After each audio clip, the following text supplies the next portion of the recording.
Welcome back. Here we go. Hebrews 9. Worship in the earthly tabernacle. Now, the first covenant has regulations for worship and also an earthly sanctuary. A tabernacle was set up in the first rooms where the lampstands and the tables with the consecrated bread.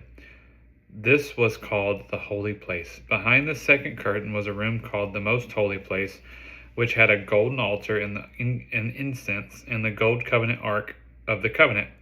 The ark contained the gold jar of manna, Aaron's staff that had been budded, and the stone tablets of the covenant. Above the ark were the cherubims of the glory, overshadowing the atonement cover. But we cannot discuss these things in detail right now. When everything had been arranged like this, the priests entered regularly into the outer rooms to carry on their ministry. But only the high priest entered the inner room, and that only once a year, and never without blood, which he offered for himself and for the sins of the people that committed an ignorance. The Holy Spirit was shown by this that the way into the most holy place had not yet been disclosed, as long as the first tabernacle was still functioning. This is an illustration of the present time, indicating that the gift and sacrifice being offered were not able to be clear the conscience of the worshiper. They are only a matter of food and drink and various ceremonial washings. External regulations apply until the time of the new order. The blood of Christ. But when Christ came as high priest of the good things that were now already here, he went through the greater and most perfect tabernacle that is not made with human hands, but is to say that is part of this creation. He did not enter by means of the blood of the goat or calves, but he entered the most holy place only for all by his own blood, thus obtaining eternal redemption. The blood of the goat and the bull and the ashes of the heifer sprinkled on those who are ceremonially unclean sanctifies them so that they are outwardly clean. How much more then will the blood of Christ, who, though the eternal Spirit offered himself unblemished to God, cleansed our consciousness from acts that lead to death, so that we may serve the living God. For the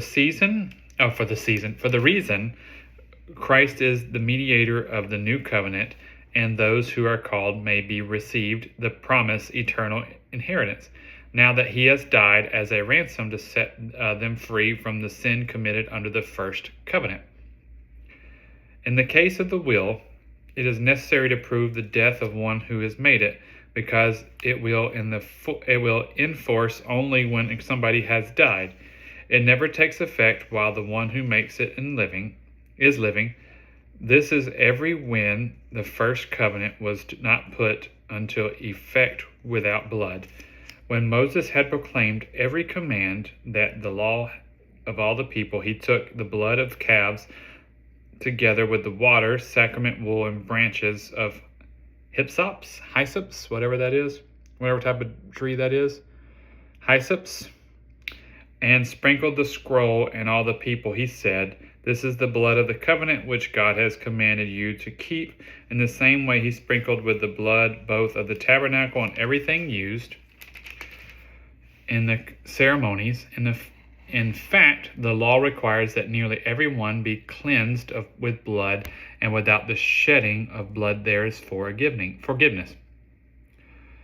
It is necessary then for the copies of the heavenly things to be purified with these sacrifices, but the heavenly things themselves will better sacrifice than these. For Christ did not enter the sanctuary made with human hands, that was only a copy of the true one. He entered heaven in itself, now to appear for us in God's presence. Nor did he enter heaven to offer himself again and again, the way the high priest enters the most holy place every year with blood that is not his own. Otherwise, Christ would have to have suffered many times since the creation of the world, but he has appeared once for all at the accumulation of the ages to do away with sin by sacrifice of himself. Just as people are destined to die once, and after that face judgment, so Christ was sacrificed once to take away the sins of many, and he will appear a second time, not to bear sins, but to bring salvation to those who are waiting for him. All right. 9 was pretty long, but that's okay. Have a good day. Come back for another one.